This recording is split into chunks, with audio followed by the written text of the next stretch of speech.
ಅಬ್ದುಲ್ ಗನಿ ತಾಹಿರ್ ಅವರೇ, ಸಾದಿಕ್ ಪೈಲ್ವಾನು ಸುರ್ಜೇವಾಲಾ ಅವ್ರ ಎದುರಿಗೆ ಕೂತ್ಕೊಂಡು ಹೇಳ್ತಾರಂತೆ, ಯಾವ ಕಾರಣಕ್ಕೂ ನೀನು ನಾಮಿನೇಷನ್ ವಾಪಸ್ ತಗೋಬೇಡ ಅಂತ ನನಗೆ ಜಮೀರ್ ಅಹಮದ್ ಅವ್ರು ಹೇಳಿದ್ರು ಅಂತ. ನಿಜನಾ ಇದು? ತಮ್ಮ ಇಡೀ ತಂಡ ನಾಮಿನೇಷನ್ ವಾಪಸ್ ತಗೋಬೇಡ ಅಂತ ಹೇಳ್ತಾ ಇತ್ತ ಸಾದಿಕ್ ಪೈಲ್ವಾನ್ರಿಗೆ? ಇಲ್ಲ, ಆ ರೀತಿ ಜಮೀರ್ ಅಹಮದ್ ರವರು ಹೇಳುವಂತ ಸಾಧ್ಯತೆ ಇಲ್ಲ ಸರ್. ಆಮೇಲೆ ನಿನ್ನೆ ರಿಜ್ವಾನ್ ಅರ್ಷದ್ ರವರು ಪತ್ರಿಕಾಗೋಷ್ಠಿಯಲ್ಲಿ ಹೇಳಿದಾರಲ್ಲ, ಜಬ್ಬಾರ್ ಸಾಹೇಬ್ರ ಹೆಸರು ಒಂದೇ ಇಟ್ಕೊಂಡು ನಾವು ಕುಂತಿದೀವಿ ಅನ್ನೋದು ಅದು ಸುಳ್ಳು ಸರ್.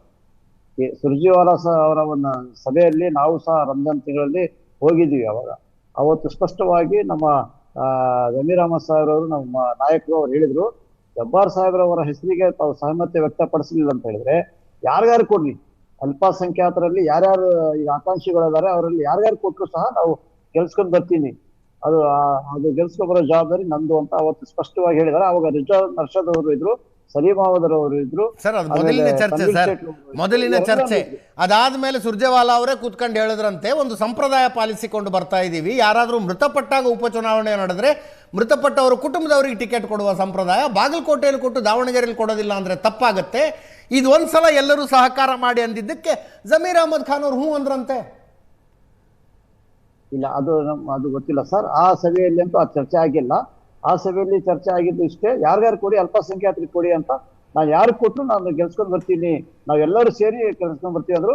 ಅವಾಗ ರಿಜ್ವಾನ್ ಅರ್ಷದ್ ಅವರು ಇದ್ರು ಸಹ. ನಿನ್ನೆ ಮಾತ್ರ ಅವರು ಸುಳ್ಳು ಹೇಳಿದ್ದಾರೆ, ಜಬ್ಬಾರ್ ಹೆಸರು ಒಂದೇ ಒಂದು ಪ್ರಸ್ತಾವನೆ ಆಗಿತ್ತು ಅನ್ನೋದು ಅದು ಸುಳ್ಳದು. ಅದು ಗೂಬಿ ಕೂರಿಸುವ ಕೆಲಸ ಮಾಡ್ತಾ ಇದ್ದಾರೆ, ಆ ಕಾಲ್ಗೆ ಇಳಿಯುವ ಕೆಲಸ ಮಾಡಬಾರ್ದು ಅವರು. ನಿಮ್ಮ ಪ್ರಕಾರ ಎಷ್ಟು % ಮುಸ್ಲಿಂ ವೋಟ್ ಡಿಸ್ಟರ್ಬ್ ಆಗಿದೆ ಅನ್ಸುತ್ತೆ? ಅಸಮಾಧಾನ ಬಹಳ ಇತ್ತು ಸರ್. ಅದು ಪರ್ಸೆಂಟೇಜ್ ಹೇಳಕ್ ಆಗಲ್ಲ. ಪಕ್ಷ ಅಂತೂ ಗೆಲ್ತತ್ತೆ ಅಂತ ನನ್ನ ಅನಿಸಿಕೆ. ಒಂದಂತೂ ಸತ್ಯ ಸರ್, ಜಬ್ಬಾರ್ ಸಾಹೇಬ್ರನ್ನು ಇವರು ಇನ್ನೂ ಇನ್ವಾಲ್ವ್ ಮಾಡ್ಕೊಂಡಿದ್ರೆ ನಮ್ಮ ಲೀಡ್ ಇನ್ನೂ ಜಾಸ್ತಿ ಆಗ್ತಿತ್ತು. ಅಲ್ಲ, ಇನ್ವಾಲ್ವ್ ಆಗೋದಿಲ್ಲ ಅಂತ ಡಿಸೈಡ್ ಮಾಡ್ಕೊಂಡ್ರೆ ಯಾರೇನ್ ಮಾಡೋದಕ್ಕಾಗತ್ತೆ? ಇಲ್ಲ, ಅವ್ರಿಗೆ ಆರೋಗ್ಯ ಸರಿ ಇದ್ದಿಲ್ಲ ಸರ್ ಒಂದು. ಇನ್ನೊಂದು, ಇವರು ಸೌಜನ್ಯಕ್ಕಾದ್ರೂ ಇವ್ರು ಹೋದ್ರಲ್ಲ, ಕೊಲೀಗ್ಸ್, ಇವರು MLCಗಳು ಮತ್ತು MLAಗಳು ಸೌಜನ್ಯಕ್ಕಾದ್ರೂ ಹೋಗಿ ನಿಮ್ಮ ಆರೋಗ್ಯ ಹೆಂಗಿದೆ, ತಾವು ಏನ್ ಮಾಡ್ತಾ ಇದ್ದೀರಾ ಅನ್ನೋದನ್ನು ಕೇಳಿಲ್ಲ ಸರ್. ಇದು ಬಹಳ ಅವ್ರಿಗೆ ದುಃಖ ತಂದಿದೆ. ಆಮೇಲೆ ಇನ್ನೊಂದು ಸುಳ್ಳು ಹೇಳಿದ್ದಾರೆ ರಿಜ್ವಾನ್ ಅರ್ಷದ್ ರವರು, ಅವ್ರ ಬಗ್ಗೆ ಜಿಲ್ಲೆಯಲ್ಲಿ ಮತ್ತು ಕೆಳಮಟ್ಟದಲ್ಲಿ ಅಭಿಪ್ರಾಯ ಇದ್ದಿಲ್ಲ ಅನ್ನೋದು.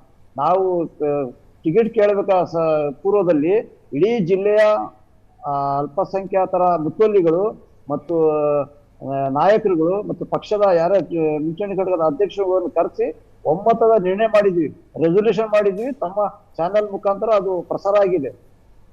ಅಬ್ದುಲ್ ಜಬ್ಬಾರ್ ಅವರು ತಾವು ಟಿಕೆಟ್ ಕೇಳಬೇಕು ಅಂತ ಹೇಳ್ಬೇಕು. ಇಡೀ ಜಿಲ್ಲೆಯ ಅಲ್ಪಸಂಖ್ಯಾತರ ನಾಯಕರುಗಳು, ಮುತ್ತುವಲ್ಲಿಗಳು, ಧಾರ್ಮಿಕ ಗುರುಗಳು ಅವರಿಗೆ ಒತ್ತಾಯ ಮಾಡಿದಾಗ ಕೇಳಿದ್ದು. ಆಮೇಲೆ ಇನ್ನೊಂದು ವಿಶೇಷ ಏನಂದ್ರೆ, ಸಲೀಂ ಅಹಮದ್ ಮತ್ತು ರಿಜ್ವಾನ್ ಅರ್ಷದ್ ಅವರು ಒತ್ತಾಯ ಪೂರ್ವಕವಾಗಿ ತಾವೇ ಸೂಕ್ತ ಅಭ್ಯರ್ಥಿ, ತಾವೇ ಕೇಳಬೇಕು ಅಂತ ಹೇಳ್ಬಿಟ್ಟು ಒತ್ತಾಯ ಮಾಡಿದ್ರು ಅಂತ ನಾವು ಕೇಳ್ಪಟ್ಟಿದ್ದೇವೆ sir.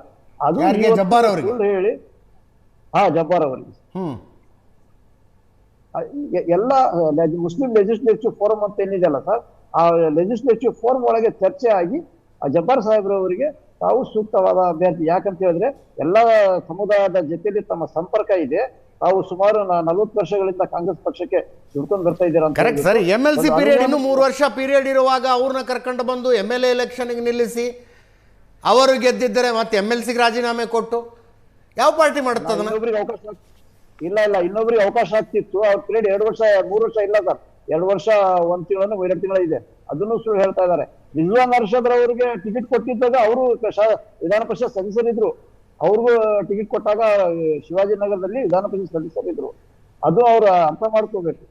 Thank you so much Tahir ಅವರೇ. ರಿಯಾಜ್ ಅವರೇ ಧನ್ಯವಾದ. ತಮ್ಮಿಬ್ರು ಕೂಡ ಒಂದೇ ಒಂದು ಪಾಯಿಂಟ್, 30 ಸೆಕೆಂಡ್. ಸೈಫುಲ್ಲಾ ಅವರಿಗೆ ಹಿಂದೆ ಕಾಂಗ್ರೆಸ್ ಪಾರ್ಟಿಯಿಂದ ಒಂದ್ಸಲ ಟಿಕೆಟ್ ಕೊಟ್ಟಿದ್ದು, ಅದು ಟೆಕ್ನಿಕಲ್ ರೀಸನ್. ಅವ್ರು ಹೆಲಿಕಾಪ್ಟರ್ B ಫಾರ್ಮ್ ತಗೊಂಡು ಫೈಲ್ ಮಾಡಲು ಲೇಟಾಗಿ ಒಂದ್ಸಲ ಮಿಸ್ ಆಯಿತು. ಅವ್ರ ಮಗನು youth Congress national general secretary ಇದ್ದಾರೆ, ಅವರು ಆಸ್ಪಿರೆಂಟ್ ಇದ್ದರು. 4 ಜನ ಆಸ್ಪಿರೆಂಟ್ ಇದ್ದರು, ನಾಟ್ ಓನ್ಲಿ ಇವರು. ಸೊ ಅವ್ರ ಜೊತೆಲಿ 4 ಜನ ಆಸ್ಪಿರೆಂಟ್ ಇದ್ರು. ಇವ್ರದ್ದು ಅಗ್ರೆಸಿವ್ ಆಗಿ ಮೊದಲನೇ ಹೆಸರು ಇವ್ರದ್ದು ಇತ್ತು. ಸಲೀಂ ಅಹಮದ್ ಮತ್ತೆ ಒತ್ತಿ ಹೇಳ್ತಾ ಇರೋದು ಒಂದೇ ಹೆಸರು ಹೇಳಿದೆ, ಸಮಸ್ಯೆ ಆಯಿತು. ಒಂದೇ ಹೆಸರು ಹೇಳಿದೆ, ಜಬ್ಬಾರ್ ಹೆಸರು ಮೊದಲನೇ ಹೆಸರು ಇತ್ತು. ಅದ್ರ ಜೊತೆಗೆ ಇನ್ನು 3-4 ಜನದ ಹೆಸರು ಅಲ್ಲಿ ಲಿಸ್ಟಲ್ಲಿ ಇತ್ತು. ಥ್ಯಾಂಕ್ ಯು ಸೋ ಮಚ್ ಇಬ್ಬರು. ಇದರೊಂದಿಗೆ ಇವತ್ತಿನ ಲೆಫ್ಟ್ ರೈಟ್ ಆ್ಯಂಡ್ ಸೆಂಟರ್ ಮುಗಿಸ್ತಾ ಇದ್ದೀವಿ. ನೇರ ದಿಟ್ಟ ನಿರಂತರ ಸುದ್ದಿಗಾಗಿ ನೋಡ್ತಾ ಇರಿ ಏಷ್ಯಾನೆಟ್ ಸುವರ್ಣ ನ್ಯೂಸ್.